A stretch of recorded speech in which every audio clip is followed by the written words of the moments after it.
김정자는 올해 73이었다. 남편 영수를 떠나보낸 지도 벌써 5년이 흘렀다.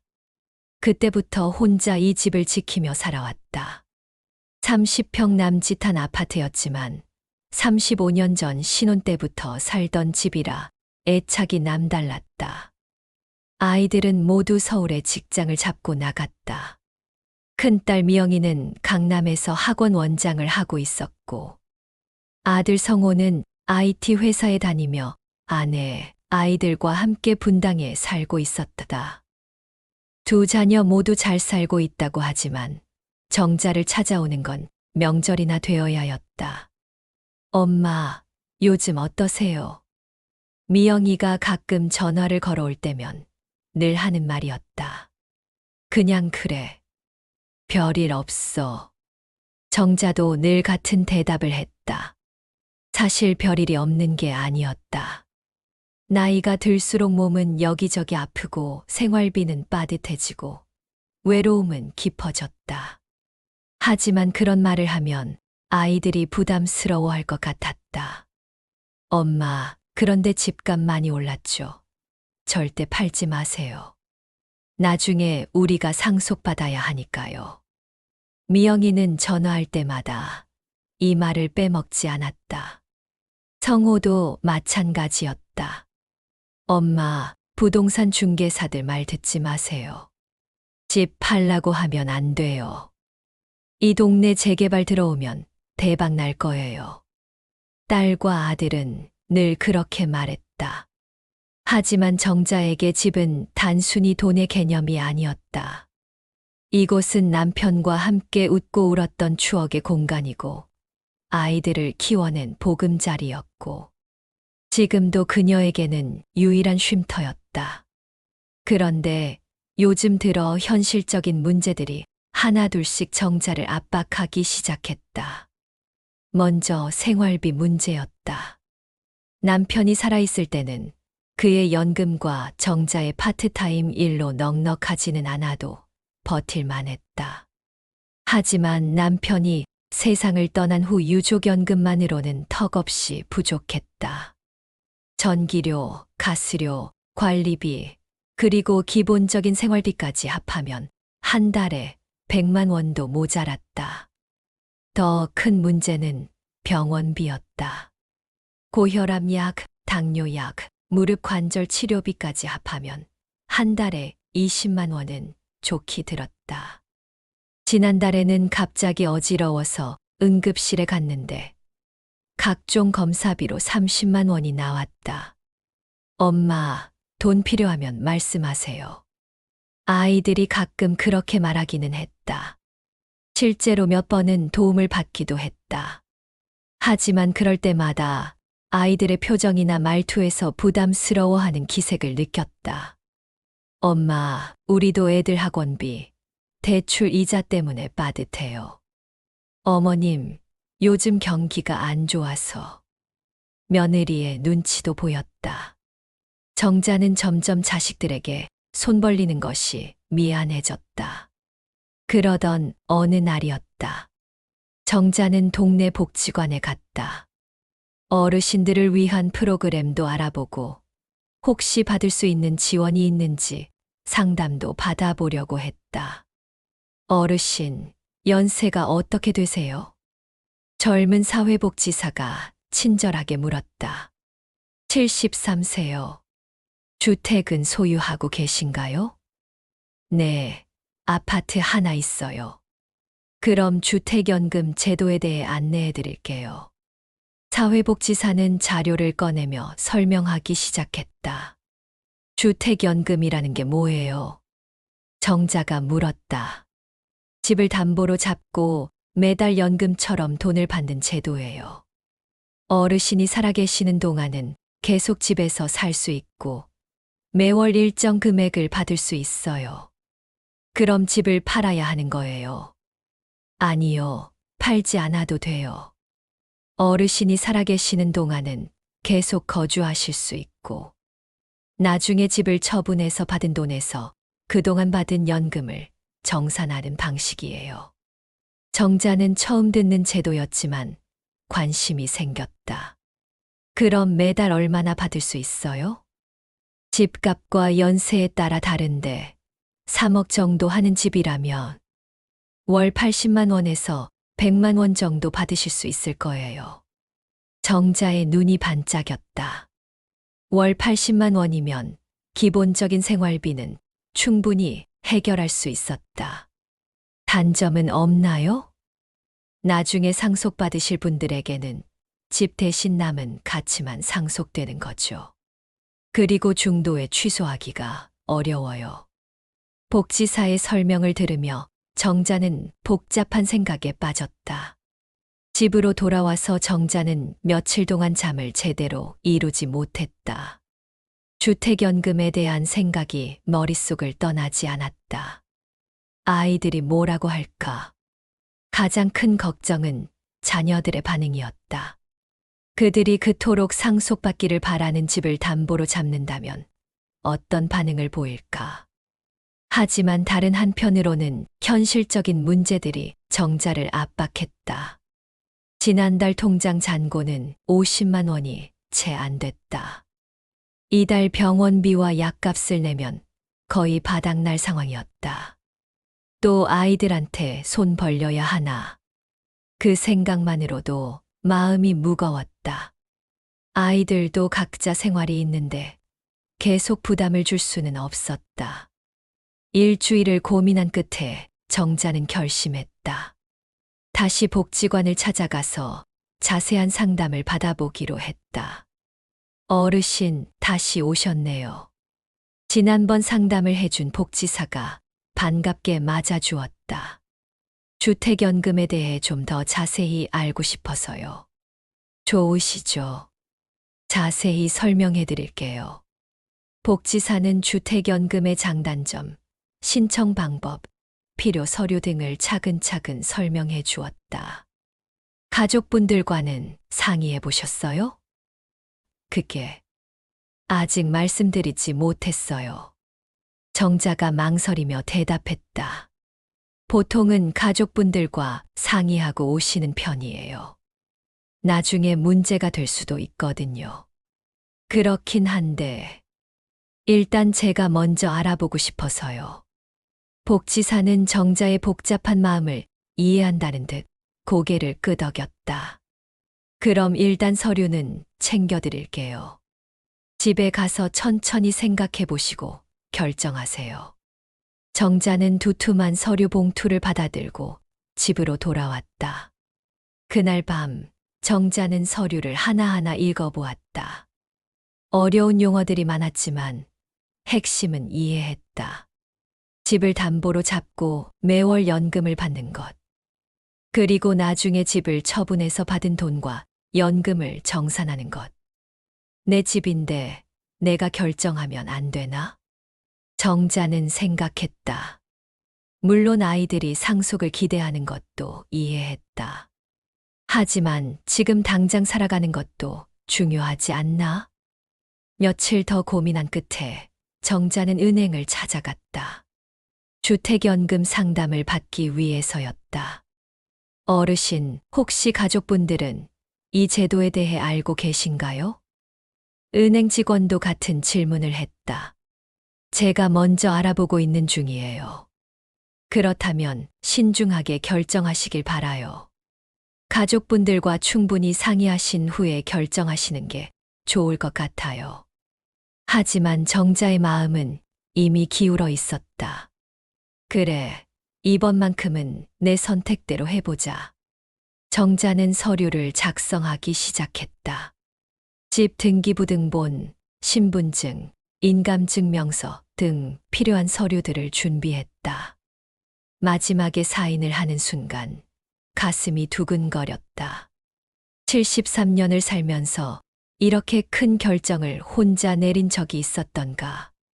남편과 상의해서 집을 샀고, 아이들과 상의해서 이사를 다녔고, 항상 누군가와 함께 결정했던 인생이었다. 하지만 오늘만큼은 달랐다. 온전히 자신만의 선택이었다. 사인을 마치고 은행을 나서는 길에 정자는 오랜만에 마음이 놓이는 것을 느꼈다. 당장 다음 달부터 80만 원이 통장에 들어온다는 안정감이었다. 더 이상 아이들에게 손을 벌리지 않아도 되고 병원비 걱정도 덜 수 있을 것 같았다. 하지만 동시에 불안감도 엄습했다. 아이들이 알게 되면 어떤 반응을 보일까? 특히 늘 집을 팔지 말라고 신신당부하던 미영이는 어떻게 생각할까? 어차피 내가 죽기 전까지는 집에서 살 수 있으니까. 크게 달라질 건 없잖아. 정자는 스스로를 다독였다. 집으로 돌아와서 정자는 남편 사진 앞에 앉았다. 여보, 제가 오늘 큰일을 저질렀나 봐요. 사진 속 남편은 여전히 온화하게 웃고 있었다. 하지만 이번엔 제 선택대로 해보고 싶었어요. 아이들한테 계속 짐이 될 수는 없잖아요. 그날 밤 정자는 오랜만에 깊이 잠들었다. 마음 한편에는 걱정이 있었지만 다른 한편으로는 홀가분함도 있었다. 자신의 인생을 자신이 결정했다는 뿌듯함이었다. 주택연금 신청을 마친 지 일주일이 지났다. 정자는 마음 한편으로는 안도감을, 다른 한편으로는 불안감을 느끼며 지냈다. 아직 아이들에게는 말하지 않았다. 첫 연금이 나오면 그때 자연스럽게 얘기하려고 했다. 그런데 뜻밖의 복병이 나타났다. 토요일 오후 딸 미영이가 예고 없이 집으로 찾아왔다. 평소라면 미리 전화를 하고 왔을 텐데 오늘은 갑자기 나타났다.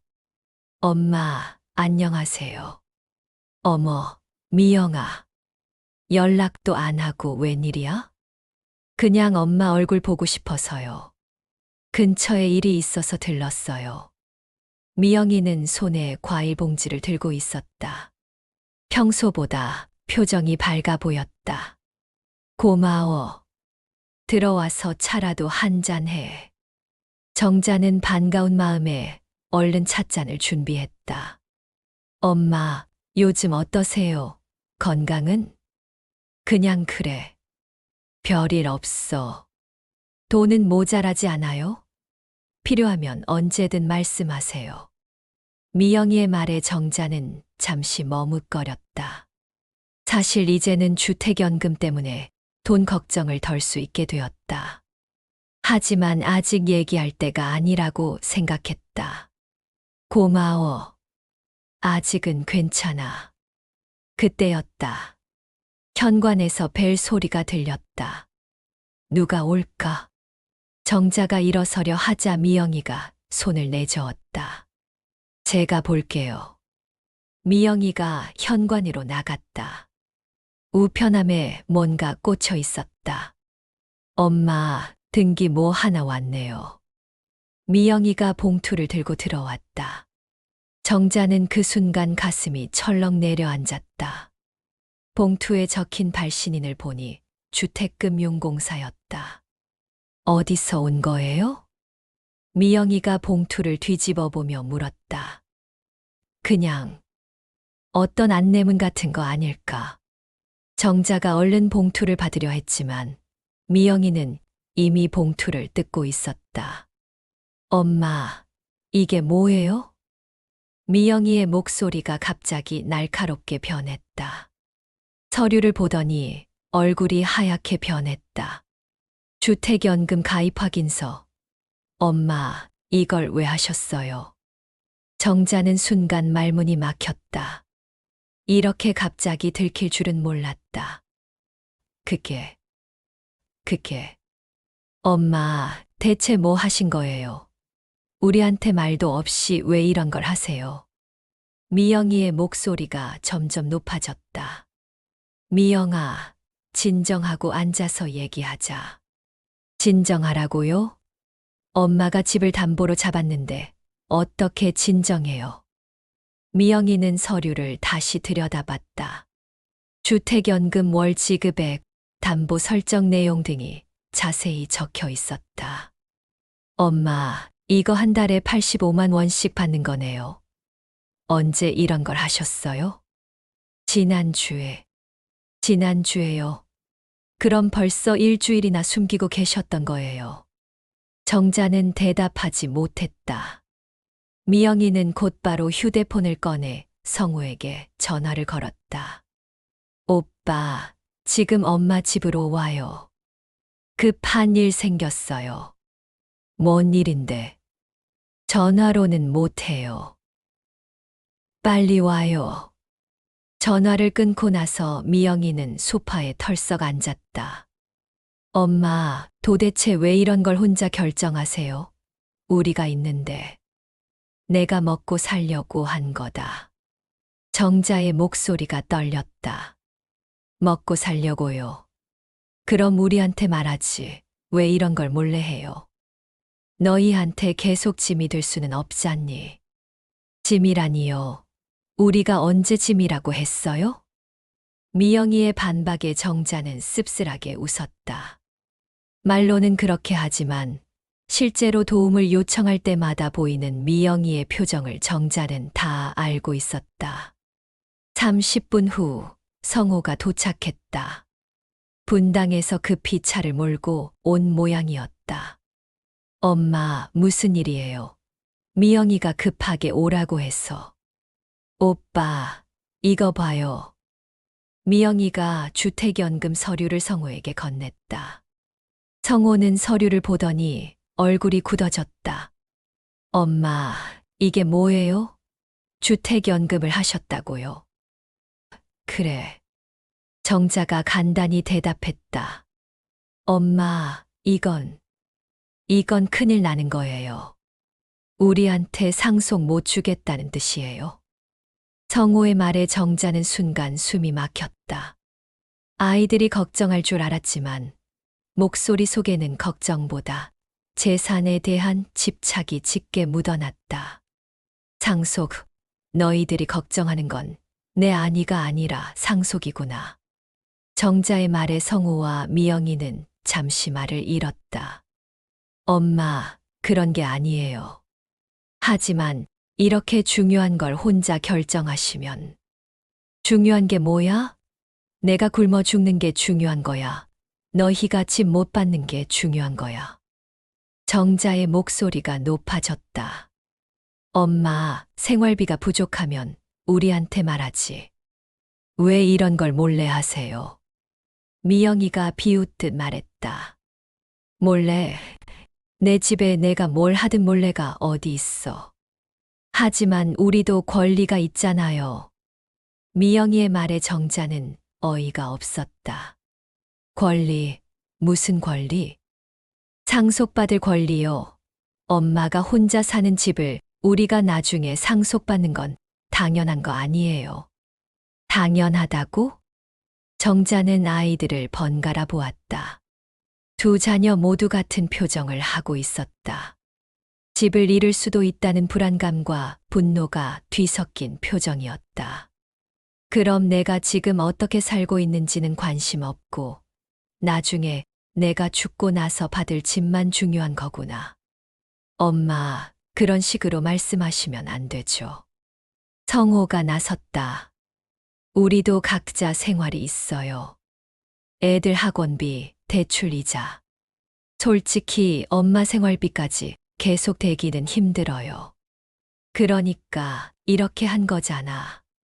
하지만 이렇게 하면 집값이 다 없어져요.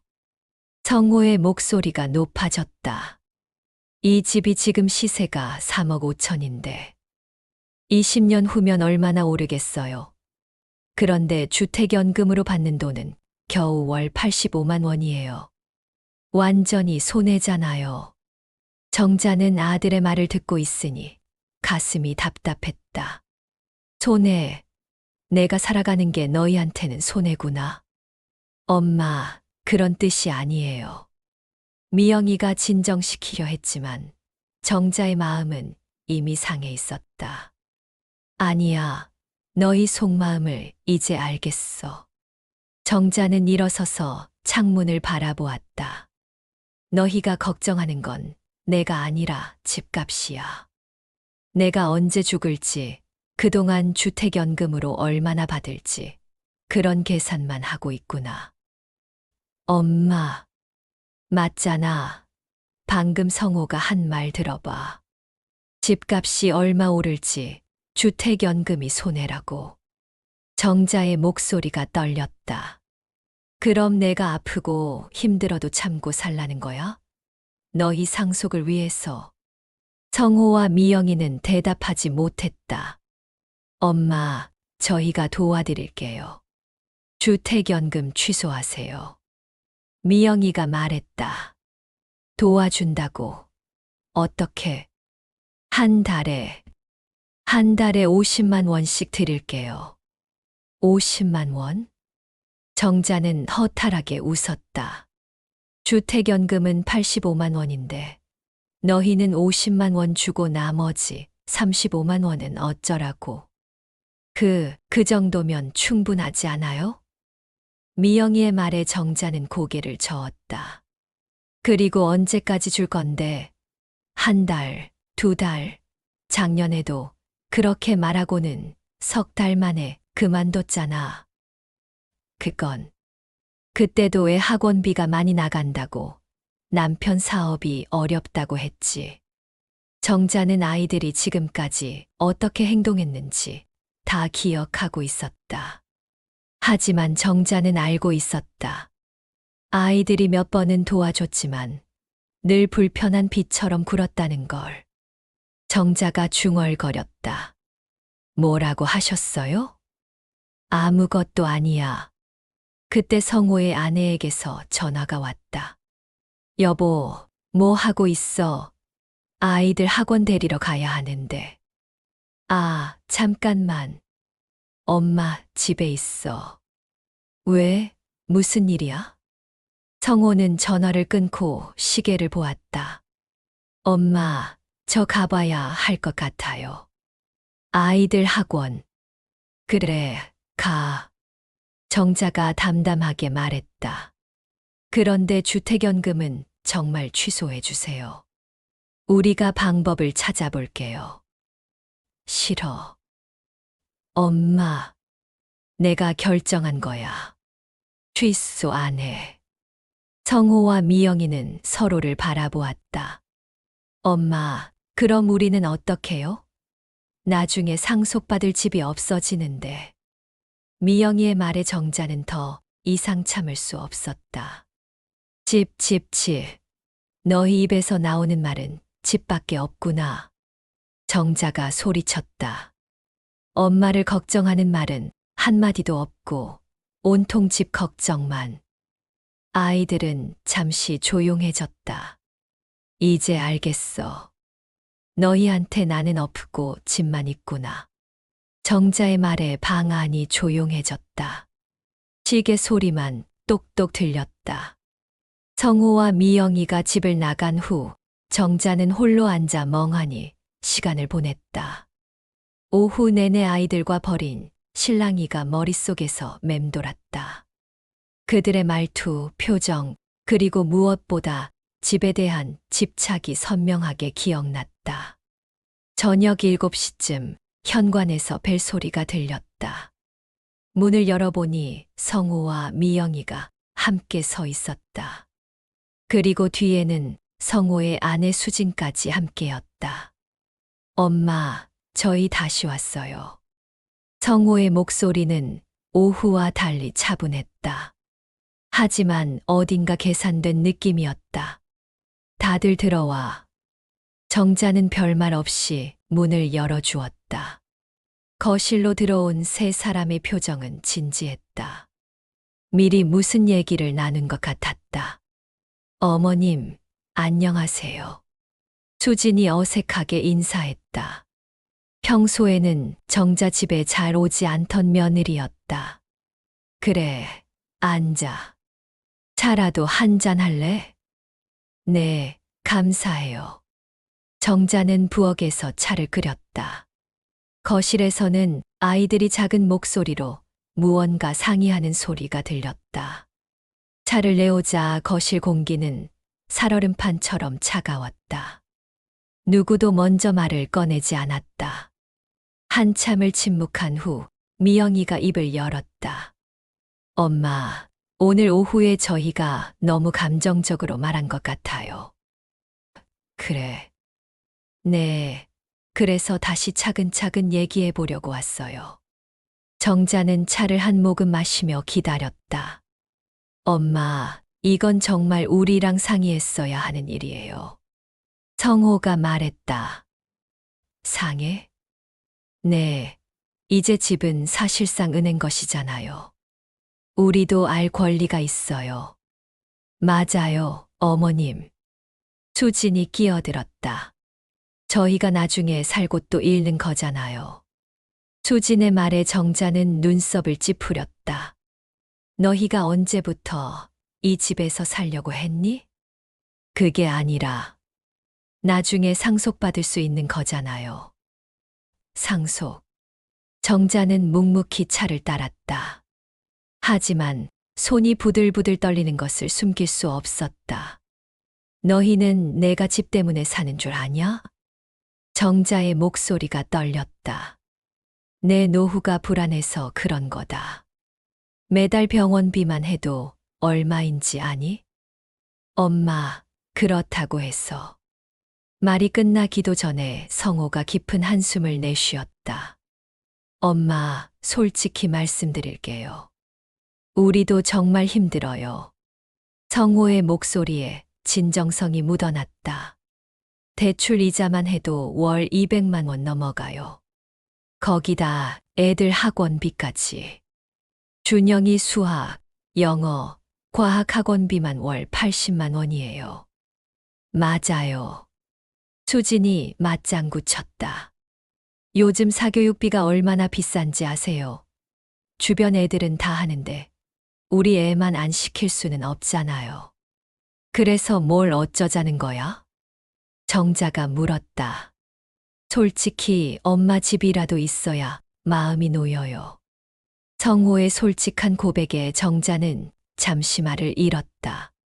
나중에 정말 급하면 집을 담보로 대출을 받을 수도 있고, 그런 게 아니라면 최소한 애들 대학 등록금이라도. 성호와 수진이 번갈아 가며 말했다. 잠깐. 정자가 손을 들어 말을 막았다. 지금 너희가 하는 말이 내가 죽기를 기다리고 있다는 뜻이냐? 엄마, 그런 말씀 마세요. 미영이가 깜짝 놀라며 말했다. 그럼 뭐야? 내 집으로 대출받고 등록금 마련하고 그런 계산을 하고 있잖아. 순간 정자의 눈가에 눈물이 맺혔다. 자식들이 원하는 건 엄마의 안녕이 아니라 집의 가치였다는 사실이 적나라하게 드러나는 순간이었다. 어머님, 저희가 그런 뜻으로 한 말은 아니에요. 수진이 당황하며 말했다. 하지만 현실적으로 생각해 보세요. 주택연금으로 월 85만 원 받으시는 것보다 저희가 생활비 드리는 게 낫잖아요. 얼마나 줄 건데? 정자가 직설적으로 물었다. 세 사람이 서로 눈치를 보았다. 그게 한 달에 50만 원 정도. 미영이가 조심스럽게 말했다. 50만 원? 네, 저희도 형편이. 85만 원이랑 50만 원이 같냐? 정자의 목소리가 높아졌다. 그렇긴 하지만 나머지는 저희가 다른 방법으로. 다른 방법? 뭔 방법? 성호가 머뭇거렸다. 가끔 필요하실 때 따로 드리고. 가끔. 정자는 허탈하게 웃었다. 작년에도 그렇게 말하더니 석 달 만에 그만뒀잖니. 그때는 애 학원비 올랐다고 남편 사업 어렵다고 했지. 정자는 그때를 선명하게 기억하고 있었다. 그리고 돈 달라고 할 때마다 너희 표정 봐. 얼마나 싫어하는지 다 티가 나더라. 아이들은 대답하지 못했다. 어머님. 수진이 입을 열었다. 저희도 정말 힘든 거 아시잖아요. 남편 회사도 요즘 구조조정 얘기 나오고. 그래서 어머님이 주택연금을 취소해 주시면 저희가 최대한 도와드릴게요. 수진의 말에 정자는 고개를 저었다. 최대한이 얼마야? 한 달에 50만 원이 최대한이야. 그게. 그리고 언제까지? 한 달, 두 달, 1년. 정자의 연속된 질문에 아무도 대답하지 못했다. 엄마, 저희도 엄마를 위해서 하는 얘기예요. 미영이가 말했다. 나를 위해서. 네, 주택연금은 나중에 손해예요. 이 집값이 계속 오를 텐데. 집값. 정자가 중얼거렸다. 너희 머릿속에는 집값밖에 없구나. 그런 게 아니라. 그럼 뭐야? 정자가 일어서서 창가로 갔다. 너희가 지금까지 한 말 들어보니까 온통 돈 얘기, 집값 얘기뿐이야. 정자는 창밖을 바라보며 말했다. 내가 아프면 어쩌냐, 혼자 살기 외로우면 어쩌냐, 그런 걱정은 한마디도 없더라. 아이들은 조용했다. 어머님, 저희가 걱정 안 하는 게 아니에요. 수진이 변명했다. 하지만 현실적으로. 정자가 돌아봤다. 현실적으로 내가 언제 죽을지 모르니까 그 전에 집을 확보해 두겠다는 거지. 엄마. 성호가 소리쳤다. 왜 그런 식으로만 생각하세요? 그럼 다르게 생각할 수 있게 말해봐. 정자가 아들을 똑바로 쳐다봤다. 너희가 진짜 나를 걱정한다면 주택연금 받는 것도 찬성해야 하는 거 아니야? 내가 안정적으로 생활할 수 있잖아.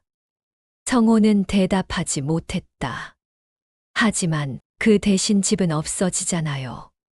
수진이 말했다. 그래, 바로 그거야.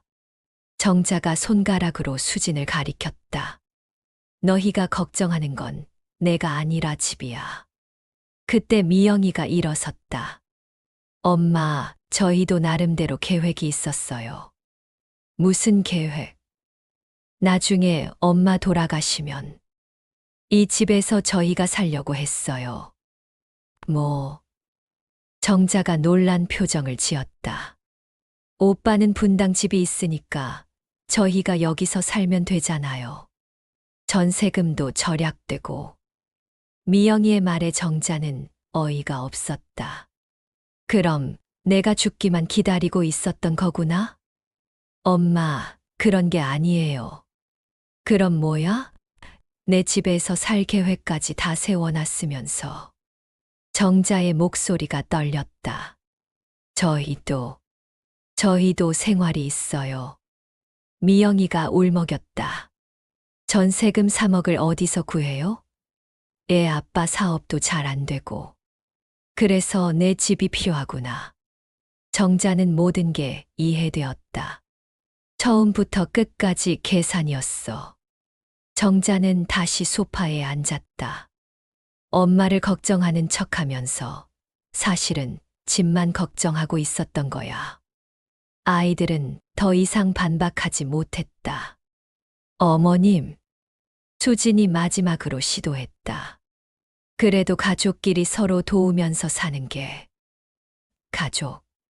정자가 수진을 바라봤다. 가족이 이런 거야? 엄마가 굶어 죽든 말든 집만 챙기면 되는 게 가족이야? 수진은 대답하지 못했다. 그리고 너는 뭐야? 내 집에 살 계획까지 세워놨으면서 지금 와서 가족 얘기야? 정자의 말에 수진의 얼굴이 빨개졌다. 저희도 정말 어려워요. 어렵다고 다 되는 게 아니야. 정자는 일어섰다.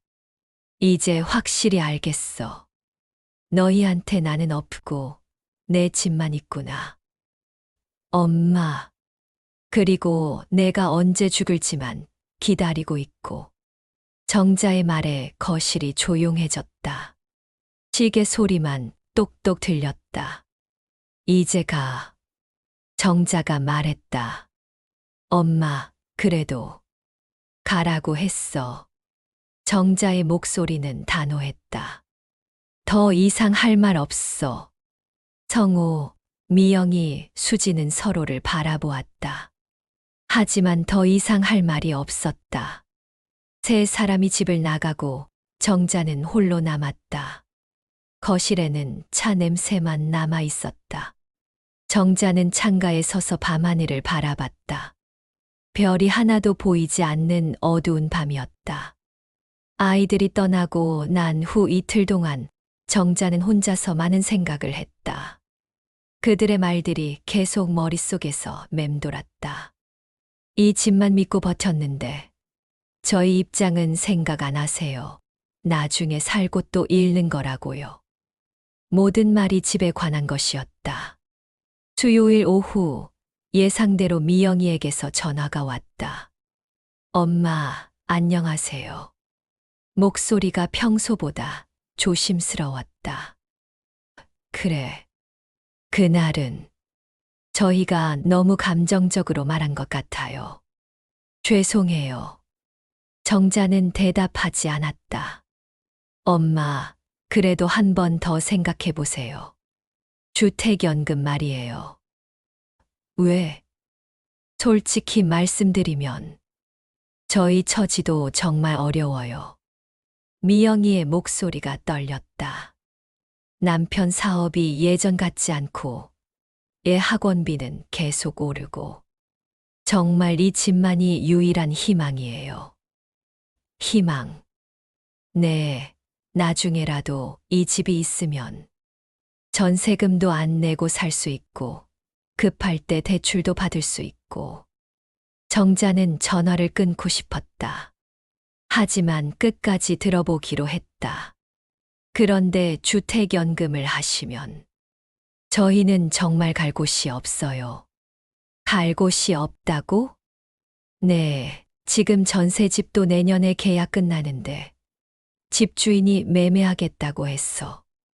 미영이의 설명이 이어졌다. 그래서 이 집으로 이사 올 생각이었거든요. 엄마랑 함께 살면서 엄마도 돌봐드리고 나랑 함께. 네, 그게 서로한테 좋잖아요. 엄마도 혼자 안 계셔도 되고 저희도 전세금 걱정 안 해도 되고. 정자는 허탈하게 웃었다. 그럼 처음부터 그렇게 말하지. 왜 상속 얘기를 했어? 그게 그냥 나중 일까지 생각해서. 나중 일, 내가 언제 죽을지 계산해서. 엄마, 왜 그런 말씀을 하세요? 미영이가 소리쳤다. 사실이잖아. 너희가 계산한 건 내 수명이야. 정자의 목소리가 차가웠다. 그래서 주택연금으로 얼마나 받을지, 집값이 얼마나 될지 그런 계산을 한 거잖아. 미영이는 대답하지 못했다. 엄마, 그냥 다시 생각해 주세요. 제발요. 전화가 끊어졌다. 그날 저녁, 이번에는 성호에게서 전화가 왔다. 엄마, 미영이한테 들었어요. 아직도 주택연금 취소할 생각 없으세요? 없다. 엄마, 우리가 왜 이렇게 간절하게 말하는지 아세요? 돈 때문이지. 정자의 직설적인 대답에 성호는 잠시 말을 잇지 못했다. 그런 게 아니에요. 정말로 엄마 걱정해서. 걱정, 무슨 걱정. 엄마가 혼자 계시니까. 나중에 아프시면 어쩌나, 외로우시면 어쩌나. 그럼 자주 와. 그게. 성호가 말을 흐렸다. 바쁘다는 핑계로 한 달에 한 번도 안 오던 내가 지금 와서 걱정한다고? 정자의 말에 성호는 할 말을 잃었다. 엄마, 저희도 생활이. 생활. 너희는 그 말밖에 모르니? 정자가 전화를 끊었다. 목요일에는 수진이 직접 집으로 찾아왔다. 평소 같으면 절대 혼자 오지 않았을 며느리였다. 어머님, 안녕하세요. 수진의 표정이 심각했다. 들어와. 어머님, 저희 정말 어려운 상황이에요. 수진이 소파에 앉자마자 말했다. 어떻게 어려운데? 남편 회사에서 구조조정 얘기가 나왔어요. 언제 잘릴지 몰라요.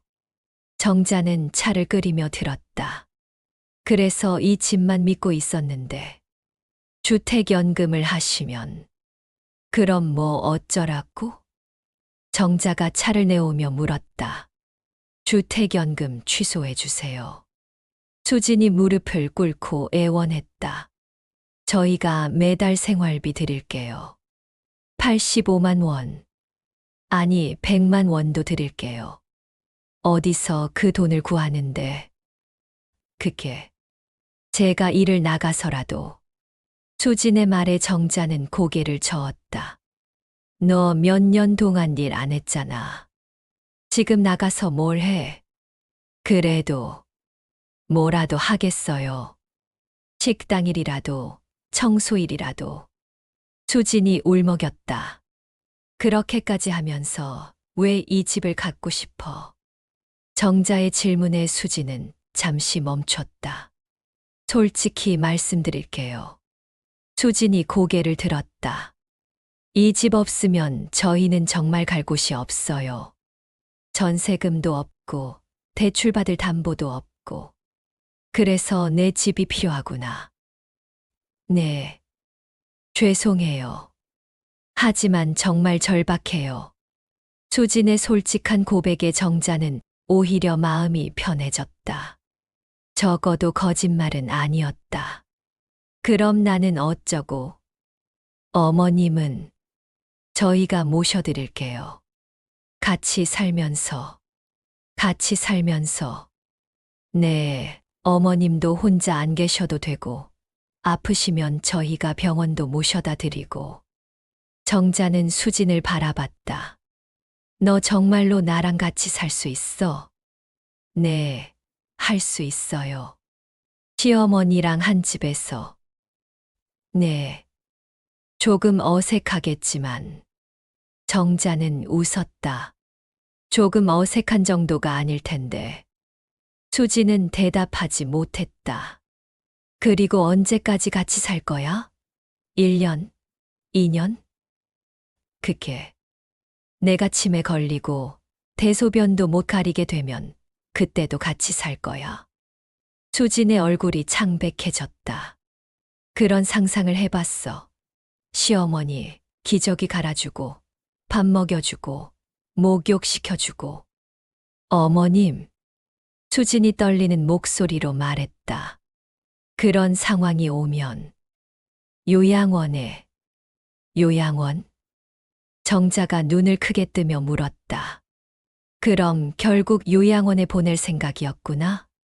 수진은 대답하지 못했다. 그럼 언제까지 같이 사는 거야? 내가 건강할 때까지만. 그게 내가 아프면 요양원 보내고 집은 너희가 차지하고? 정자의 말에 수진은 고개를 숙였다. 어머님, 저희도 어쩔 수 없어요. 현실. 정자가 일어섰다. 현실은 너희가 내 집만 원한다는 거야. 그때 정자는 낡은 장롱 위에 두었던 남편 사진을 바라보았다. 사진 속 영수는 여전히 온화하게 웃고 있었다. 마치 괜찮다, 당신 마음대로 해라고 말하는 것 같았다. 정자는 사진을 보며 생각했다. 남편이 살아있다면 뭐라고 했을까? 아마도 당신 선택대로 살아라고 했을 것이다. 수진아. 정자가 며느리를 불렀다. 네, 어머님. 이제 확실히 알겠다. 정자의 목소리가 단호했다. 내가 평생 지켜온 건 집이 아니라 내 삶이었다. 수지는 고개를 들어 시어머니를 바라봤다. 너희가 나를 걱정하지 않는다면 적어도 나는 나를 지켜야 한다. 어머님, 너희는 내가 죽기만 기다리고 있어. 그리고 내 집만 탐내고 있고. 정자의 말에 수지는 눈물을 흘렸다. 그런 게 아니에요. 그럼 뭐야? 지금까지 너희가 한 말들이 다 거짓말이야? 수지는 대답하지 못했다. 이제 집에 가. 어머님, 제발. 가라고 했어. 정자의 단호한 목소리에 수지는 일어섰다.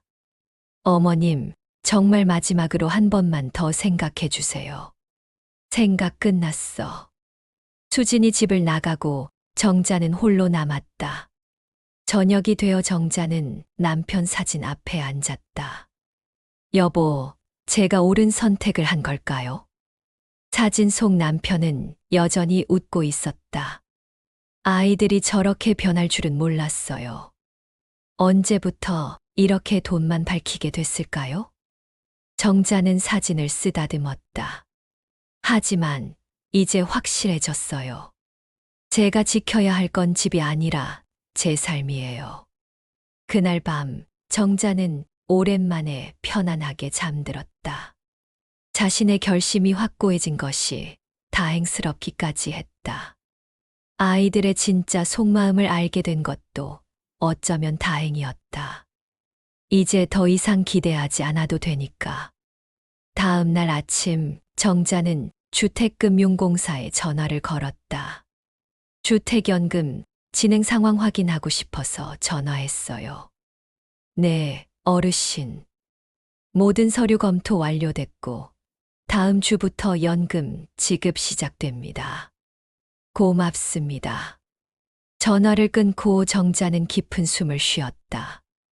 이제 정말 새로운 삶이 시작되는 것이다. 남편 사진을 다시 한번 바라보며 정자는 말했다. 여보, 이제 제가 제 인생의 주인으로 살아보겠어요. 주택연금 첫 지급일이 다가왔다. 정자는 일주일 전부터 은행에서 온 안내 문자를 여러 번 확인했다. 2024년 1월 25일 오후 2시 이후 계좌 입금 예정이라는 내용이었다. 그날 아침 정자는 평소보다 일찍 일어났다. 가슴이 두근거렸다. 73년을 살아오면서 이렇게 자신만의 선택으로 받는 돈은 처음이었다. 오후 3시쯤 은행에 도착했다. 창구 직원에게 통장을 건네며 말했다. 주택연금 들어왔는지 확인해 주세요. 네, 잠시만요. 직원이 통장을 기계에 넣고 확인했다. 어르신 85만 원 입금되어 있네요. 축하드려요. 고맙습니다. 정자는 통장을 받아들고 잔액을 확인했다. 85만 원이라는 숫자가 선명하게 찍혀 있었다. 작은 금액이었지만 손에 쥐었을 때 느껴지는 묘한 안정감은 돈 이상의 의미였다. 이건 누구에게 빌린 돈도 아니고 누구에게 받은 시혜도 아니었다. 자신의 집을 담보로 자신의 선택으로 받는 정당한 돈이었다. 은행을 나서는 길에 정자는 가벼운 발걸음으로 동네 마트에 들렀다. 평소라면 가격을 따져가며 사던 과일을 오늘은 마음껏 골랐다.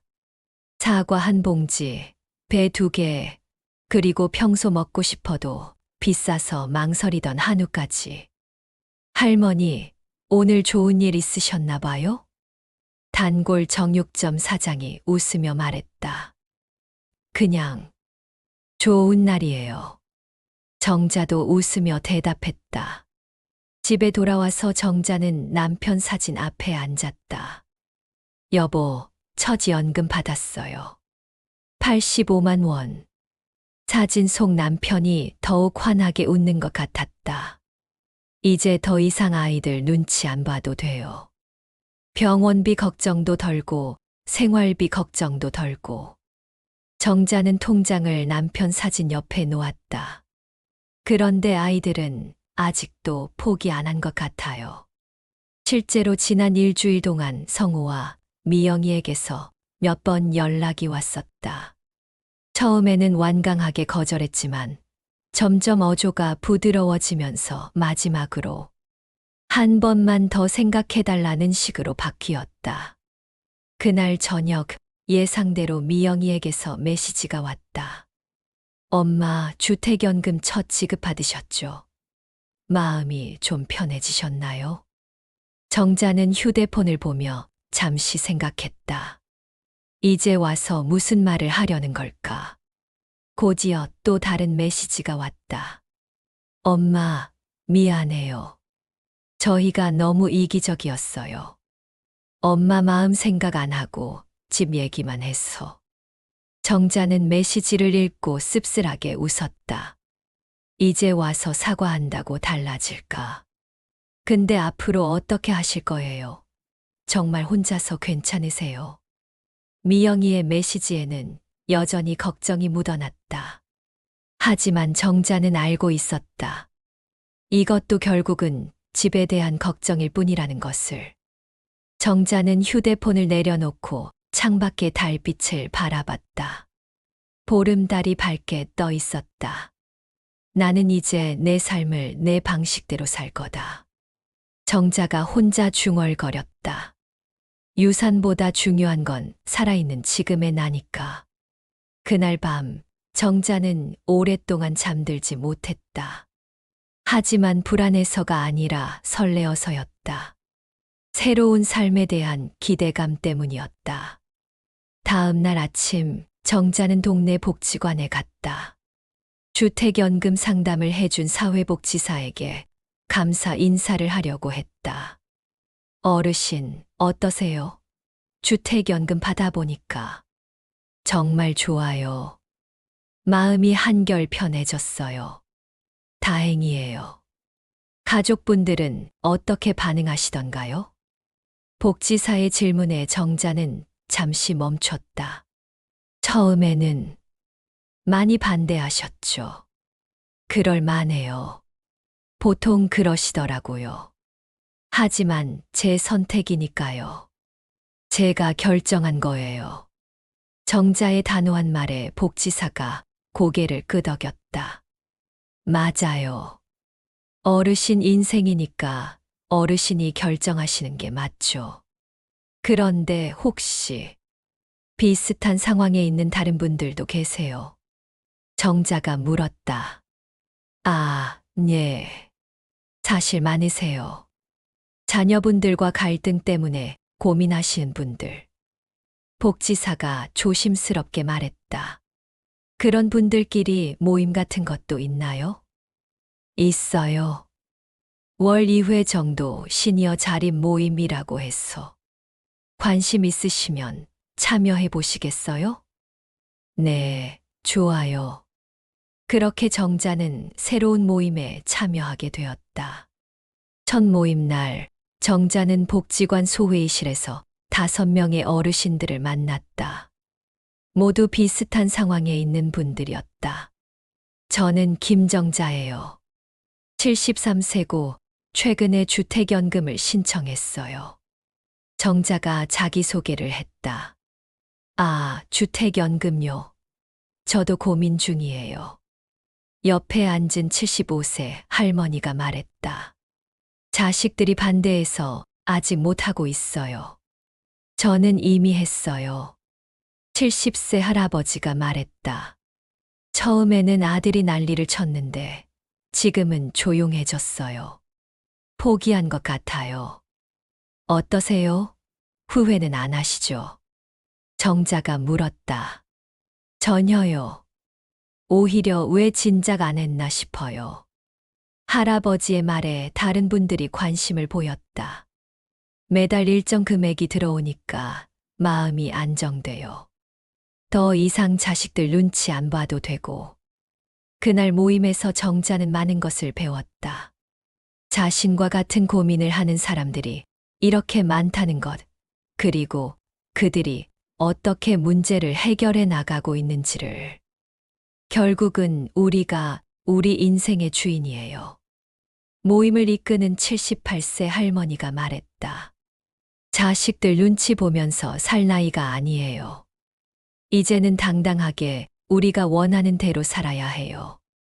모임이 끝나고 집으로 돌아오는 길에 정자는 생각했다. 혼자가 아니구나.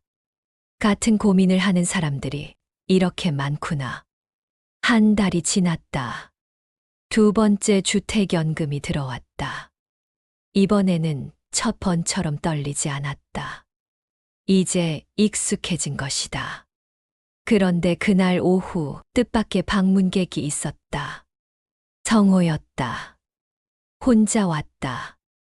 엄마, 안녕하세요. 성호의 표정이 평소와 달랐다. 어딘가 의기소침해 보였다. 왜 왔어? 그냥 엄마 얼굴 보고 싶어서요. 성호가 소파에 앉으며 말했다. 회사에서 일찍 나와서 들렀어요. 그래, 차라도 한잔 할래? 네, 좋아요. 정자는 차를 끓이며 아들을 관찰했다. 뭔가 말하고 싶어 하는 것 같았다. 엄마. 성호가 조심스럽게 입을 열었다. 네. 제가 그동안 너무 이기적이었던 것 같아요.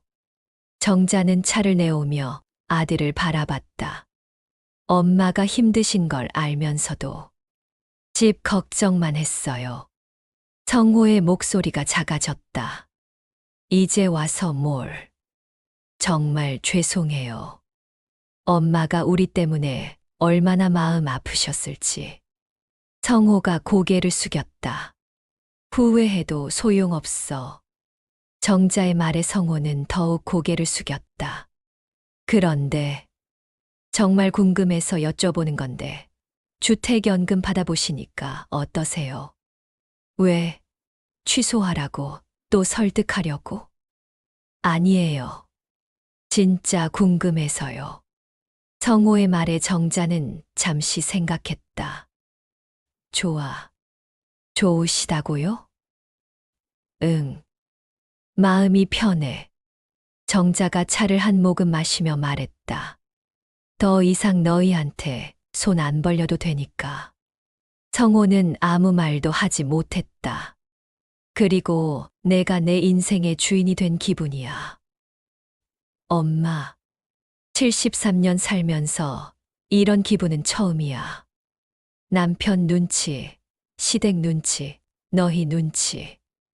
평생 눈치만 보며 살았는데 정자의 말에 성호는 눈물을 글썽였다. 엄마, 정말 죄송해요. 이제 됐어. 그런 얘기 그만하고. 정자가 손을 흔들며 말했다. 대신 앞으로는 진짜로 엄마 걱정해줘. 집 걱정 말고 엄마 걱정. 네, 그렇게 할게요. 성호가 고개를 끄덕였다. 그리고 가끔 안부나 물어봐. 돈 달라는 전화 말고 그냥 안부 전화. 네, 엄마. 성호가 집을 떠나기 전에 말했다. 엄마, 혹시 필요한 거 있으면 언제든 연락하세요. 이제는 정말로 엄마를 도와드리고 싶어요. 알았어. 성호가 떠나고 정자는 혼자 생각했다. 아들이 진짜로 변한 걸까?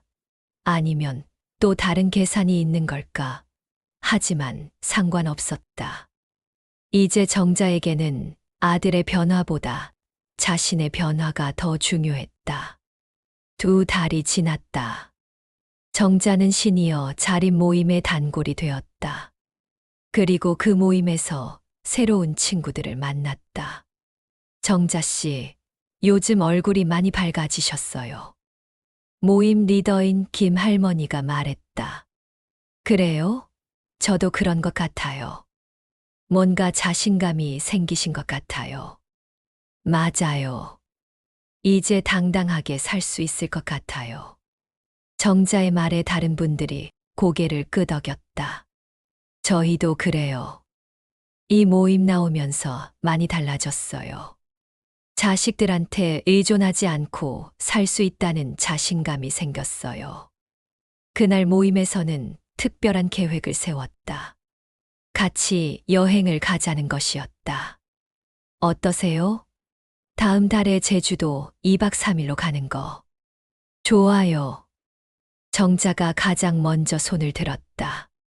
제주도 가본 지가 언제인지 모르겠어요. 저도요. 남편하고 신혼여행 때 가본 게 마지막인 것 같아요. 그렇게 정자는 새로운 계획을 세웠다. 주택연금으로 받은 돈으로 자신을 위한 여행을 하는 것. 그날 밤 정자는 딸 미영이에게 메시지를 보냈다.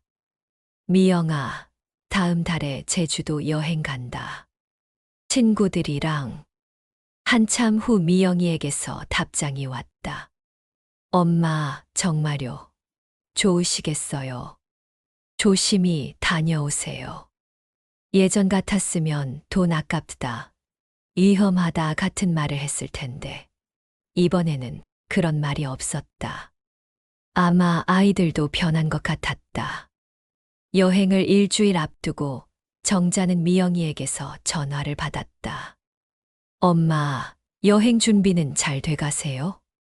응, 잘 되고 있어. 엄마, 제가 그동안 정말 잘못 생각했어요.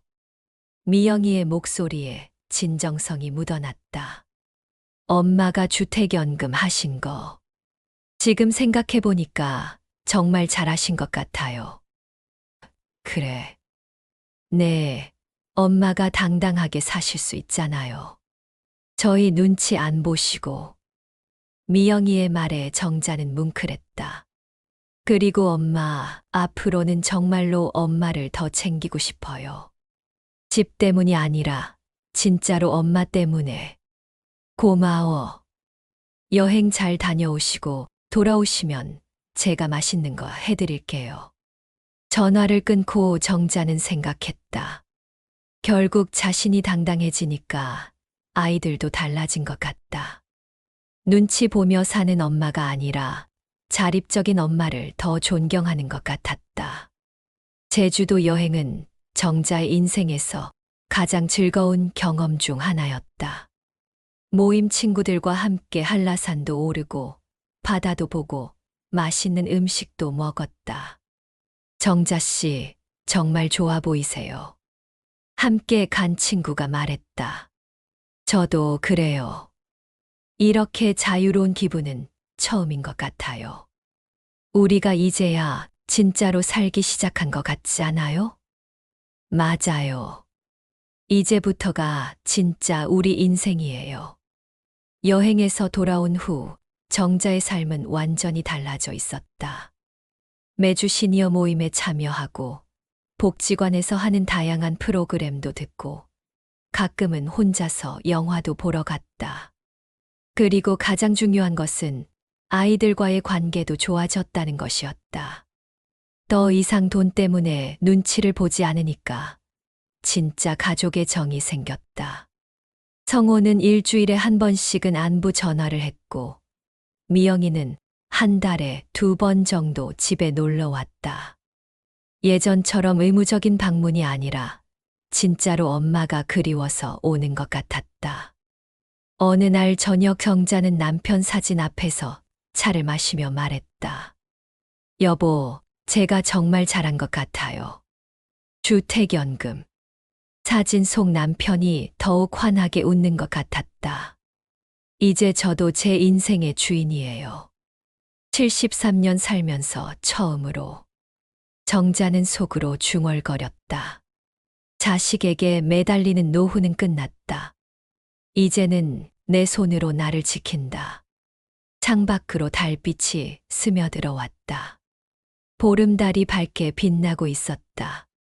정자는 그 달빛을 바라보며 생각했다. 앞으로 얼마나 많은 보름달을 볼 수 있을지는 모르지만 적어도 그 모든 날들을 자신만의 방식으로 살아갈 수 있다는 것이 행복했다. 내 인생의 주인은 나. 정자가 혼자 중얼거렸다. 이것이야말로 노후를 지탱하는 가장 강력한 연금이었다. 돈보다 중요한 것은 존엄이었고 유산보다 소중한 것은 현재의 자신이었다. 그날 밤 정자는 오랜만에 깊고 편안한 잠에 들었다. 내일 아침이면 또 다른 하루가 시작될 것이다. 그리고 그 하루는 온전히 자신의 것이었다.